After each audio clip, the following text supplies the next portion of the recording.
Hello everyone, welcome to डिचअपिंग India. दोस्तों, gold अभी के टाइम पे बहुत ही ज़्यादा चर्चा का विषय बना हुआ है। जब से डोनाल्ड ट्रंप ने अपने टैरिफ वॉर की घोषणा की है, उसके बाद से स्थितियां काफ़ी तेज़ी से बदल रही हैं। और चाइना का जो स्टॉक मार्केट है, चाइना ही नहीं पूरी दुनिया का ही स्टॉक मार्केट बहुत तेज़ी से क्रैश हुआ था जैसे ही टैरिफ उन्होंने लगाने की घोषणा की थी। बढ़ाते बढ़ाते बढ़ाते बढ़ाते चाइना पे तो ऐसा लग रहा है कि जैसे कि डोनाल्ड ट्रंप अपने कुछ पर्सनल खुन्नस निकाल रहे हैं, जिस तरीके से उन्होंने चाइना के मार्केट को डिस्ट्रॉय किया है। अभी देखिए, चाइना पे उन्होंने 144% तक का टैरिफ लगा दिया था, मतलब कि 1.5 गुना कोई भी प्रोडक्ट महंगा हो जाएगा, चाइनीज प्रोडक्ट इन यूएसए। लेकिन बाद में करते करते करते करते नेगोशिएट करते करते वो 70 60 70% तक आ गए हैं, जिसको कि डोनाल्ड ट्रंप रिसिप्रोकल टैरिफ कहते हैं। कि अगर कोई भी देश उनके प्रोडक्ट पे टैरिफ लगाएगा, टैरिफ क्या है? एक कस्टम ड्यूटी है, जो कि एक देश से दूसरे देश के बीच अगर कुछ ट्रेड होता है, जो जो डेस्टिनेशन कंट्री है, जो कंज्यूमर कंट्री है, वो कंट्री उस पर टैक्स इम्पोज करती है। और जो प्रोडक्ट्स प्रोड्यूस करने वाली कंपनी है, वो उनको इसके बदले में मतलब उनको पे करना पड़ता है उस रिस्पेक्टिव कंट्री को। तो इंडिया पे भी लगाया गया था। भारत ने नेगोशिएट कर लिया, बात करी डोनाल्ड ट्रंप से और वो मान गए। उन्होंने बोला कि चलो ठीक है, आप लोगों को 90 दिन का समय देते हैं। 90 दिन के बाद मैं फिर से इस टैरिफ पे विचार करूंगा। इस टैरिफ वॉर के चक्कर में क्या हुआ है ना, कि लोगों ने स्टॉक मार्केट से अपना पैसा निकालना स्टार्ट कर दिया, और स्टॉक मार्केट से निकाल के सीधा गोल्ड में इन्वेस्ट करना स्टार्ट कर दिया। अब सीधी सी बात है, यहाँ पे इकोनॉमिक्स का जो बेसिक सिद्धांत है, डिमांड एंड सप्लाई। अगर किसी भी चीज़ का सप्लाई लिमिटेड, अब सोना तो लिमिटेड ही रहेगा ना, गोल्ड, क्योंकि अब कितना आप ज़मीन से निकाल लोगे खोद कर। तो सप्लाई लिमिटेड है और डिमांड अचानक से बढ़ गया, तो ऑब्वियस सी बात है, प्राइस इंक्रीज करेगा ही करेगा। तो वही देखने को मिल रहा है। यहाँ पे गोल्ड प्राइस जो है 1 लाख प्रति ग्राम के आसपास पहुंच चुका है। तो आखिर इसके पीछे का रीजन क्या, इस लेक्चर में हम समझेंगे। तो इसका टाइटल है gold price in India, Bharat में सोना का दाम क्यों बढ़ रहा है, understanding the drivers and implications. ऐसे कौन से रीजन्स हैं जो कि इसको ड्राइव कर रहे हैं, इतनी तेजी से इसके प्राइसेस बढ़ रहे हैं, और इसके इम्प्लीकेशंस हमें क्या क्या देखने को मिलेंगे नियर फ्यूचर में। तो gold price rich historic high, अपने इतिहास के सबसे उच्चतम स्तर पे गोल्ड का जो प्राइस है वो पहुंच चुका है।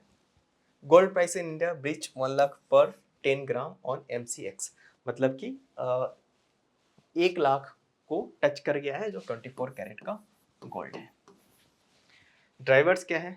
Global speculation concerns, US China tensions, rising central bank demand. तो ये सारे कुछ इंपॉर्टेंट फैक्टर हैं जिसकी वजह से ये चीज़ें हम लोग को देखने को मिल रही हैं।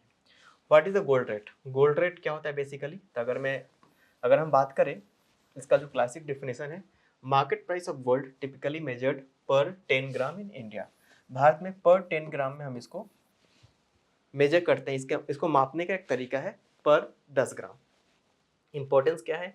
की indicators for jewellery buyers, investors and commodity traders. तो ये जो ज्वेलरी खरीदते हैं इंडिया के अंदर में, क्या है, एक कस्टम का पार्ट है ज्वेलरी को खरीदना। गोल्ड एक एसेट के तौर पे इंडिया में नहीं देखा जाता, कुछ जगहों पर देखा भी जाता है। लेकिन अगर मैं बड़े प्रोस्पेक्टिव की बात करूँ, मैं बिग प्रोस्पेक्टिव में बात करूँ, कल्चरली बात करूँ, तो इंडिया के अंदर में गोल्ड को एक कस्टम के तौर पे देखा जाता है। कि हमारे यहाँ जब भी शादी होती है तो हम गोल्ड गिफ्ट करते हैं लड़कियों को। बेसिकली लड़कियों की शादी में देखने को मिलता है। तो इंडिया की जो औरतें हैं, उन्होंने बहुत ज़्यादा गोल्ड क्या कर रखा है, होल्ड करके रखा हुआ है। तो ज्वेलरी बायर्स के लिए इंडिकेटर है, इन्वेस्टर के लिए भी इंडिकेटर है, और जो कमोडिटी में ट्रेड करते हैं उनके लिए भी काफ़ी ज़्यादा इंपॉर्टेंट इंडिकेटर है। गोल्ड प्राइस कैसे डिटरमाइन होता है, इसका क्या तरीका है? तो सबसे पहले international market rates, global demand को देखा जाता है, सप्लाई को देखा जाता है, और इवेंट्स जैसे कि वॉर्स, इन्फ्लेशन के टाइम पे प्राइस बहुत तेजी से बढ़ते हैं। Currency exchange rate, weaker rupees versus US dollar makes gold imports costlier.